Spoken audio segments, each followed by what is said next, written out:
আর মাত্র কয়েকদিন বাকি।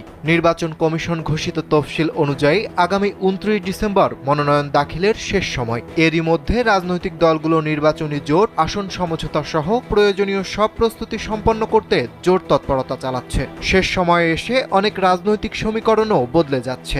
এরই ধারাবাহিকতায় গত কয়েকদিনের বহুল আলোচিত জামায়াতে ইসলামী এবং জাতীয় নাগরিক পার্টি এনসিপির মধ্যে আসন সমঝোতার বিষয়টিও দু একদিনের মধ্যে চূড়ান্ত হতে যাচ্ছে।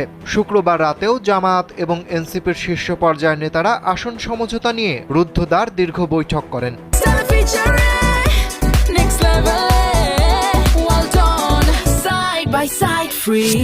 এনসিপির দায়িত্বশীল একাধিক নেতা কালবেলাকে নিশ্চিত করেছেন, জামায়াত এনসিপির আসন সমঝোতার বিষয়টি এখন শুধু আনুষ্ঠানিক ঘোষণার অপেক্ষা মাত্র। সব ঠিক থাকলে আগামী 29 ডিসেম্বরের মধ্যেই এই সমঝোতার আনুষ্ঠানিক ঘোষণা আসবে। তবে শনিবার কিংবা রোববারই এই ঘোষণার সম্ভাবনা বেশি বলে জানা গেছে।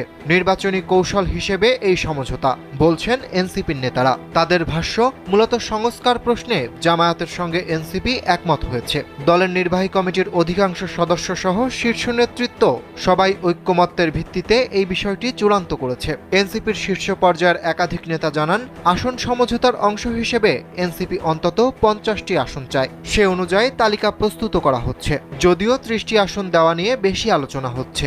এরই মধ্যে সব ধরনের প্রস্তুতি এনসিপি নিচ্ছে।